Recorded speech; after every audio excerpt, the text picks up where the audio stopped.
ఆ షోరూంలోకి దొంగలు ఎలా ప్రవేశించారు? 1.5 కోటి విలువైన మొబైల్స్ ని ఎలా మాయం చేశారు? చోరీ చేసిన మొబైల్స్ ని ఎక్కడ విక్రయిస్తున్నారు? ఈ ముఠా వెనుక ఉన్న అసలు నెట్వర్క్ ఏంటి? పోలీసులకు చిక్కకుండా తప్పించుకుపోవాలనుకున్న దొంగల ప్లాన్ ఏంటి? పోలీసుల దర్యాప్తు ముందు ఆ ప్లాన్ ఎలా బట్టబయలైంది?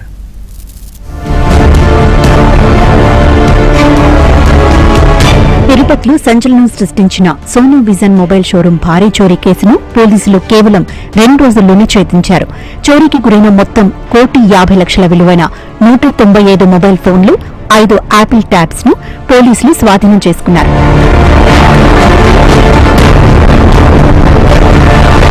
సోనూ విజన్ మొబైల్ షోరూంలో చోరీ జరిగిన విషయం వెలుగులోకి రావడంతో తిరుపతి జిల్లా పోలీసులు కేసును అత్యంత ప్రతిష్టాత్మకంగా తీసుకున్నారు.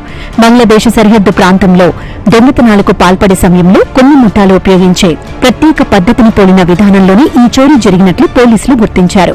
చోరీకి ఉపయోగించిన పరికరాలు, నిందితులు వదిలివెళ్లిన ఆధారాలు, ఇలా ప్రతి కోణంలోనూ పోలీసులు దర్యాప్తు చేశారు. ఒకవైపు తిరుపతిలో పోలీసు బృందాలు ఆధారాలను సేకరిస్తుంటే, మరోవైపు ఇతర ప్రాంతాల్లోని నిందితుల కదలికలపై నిఘా పెట్టారు.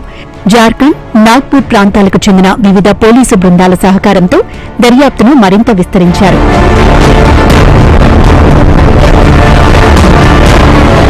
₹1.5 కోటి విలువైన వస్తువులు కేవలం 2 రోజుల్లోనే చిక్కడంతో పోలీసులపై ప్రశంసల జల్లు కురుస్తోంది. అయితే కథ ఇక్కడితో ముగియలేదు.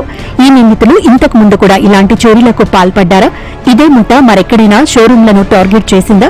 ఈ ప్రశ్నలకు సమాధానాలు రాబట్టేందుకు పోలీసులు నిందితులను విచారిస్తున్నారు.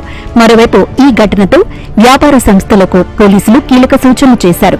సీసీ కెమెరాలు ఏర్పాటు చేయడంతో పాటు రాత్రి వేళల్లో సెక్యూరిటీ గార్డులను నియమించుకోవాలని స్పష్టం చేశారు. దొంగలు ఎంత పక్కా ప్లాన్ వేసినా, ఆధారాలు ఎంత దాచినా చట్టం కళ్ల నుంచి మాత్రం తప్పించుకోలేరని ఈ కేసు మరోసారి నిరూపించింది.